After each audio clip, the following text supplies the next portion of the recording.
Donald and Douglas are Scottish twin engines. They're practical, peppery and proud. They nearly always work together. One day, Donald and Douglas were chuffing through the countryside, hauling a heavy load.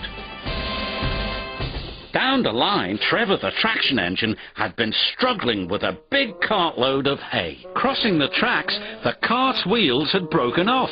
Then Trevor heard a whistle. "Oh no!" Trevor cried. Donald could see the cart.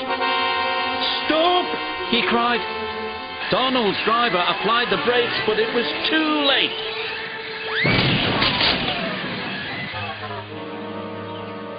Luckily, no one was hurt. "Stop being pushy," Donald snapped. "Don't call me pushy," Douglas snapped back. "You shouldn't have pushed me into the cart," huffed Donald. "You pulled me, you mean," argued Douglas. "Didn't he?" Did, no. Did too." Before long, the track was cleared, and Donald and Douglas were on their way.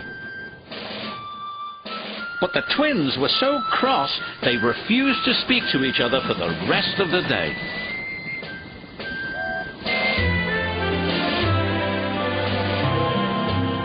The next day, the Fat Controller needed an engine to help Duck at the smelter's yards. "May I go, sir?" said Donald eagerly. "I only need one engine," said the Fat Controller, "not two." "I'm only one engine, sir," said Donald, "and I would like to work with Duck." The Fat Controller was surprised, but agreed. Thomas was worried. "Won't you miss one another?" he asked. "I know I'd miss Annie and Clarabelle." "I'll work better on my own," sniffed Douglas. "I have work to do," huffed Donald. At first, Donald enjoyed working with Duck. Then, things started to go wrong. "Did you shunt those trucks onto the other line?" Donald asked. "You said you wanted them on the other line," Duck replied. "No, that other line. The other line." Donald was cross. "Douglas would have known what I meant," he huffed.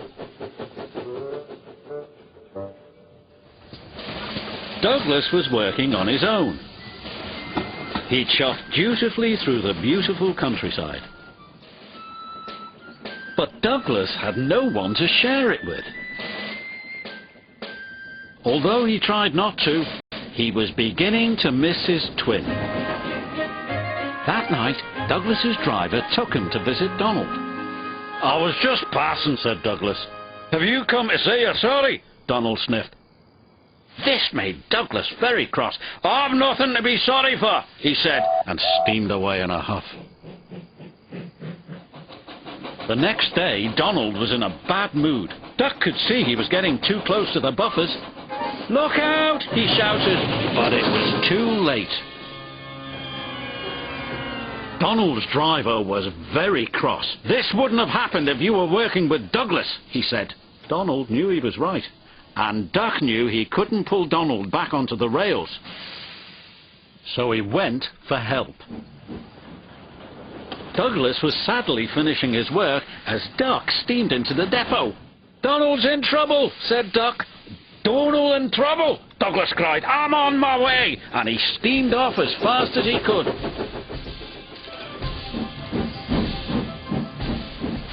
Douglas struggled and struggled. He finally pulled his twin gently back onto the tracks. He was relieved Donald wasn't hurt. "Thank you," Donald said, "and I'm sorry." "No, I'm sorry," said Douglas. "I'm sorry," insisted Donald. "You don't have to have a row about who's sorry," chuckled Duck. "Just be glad you're back together." And they were.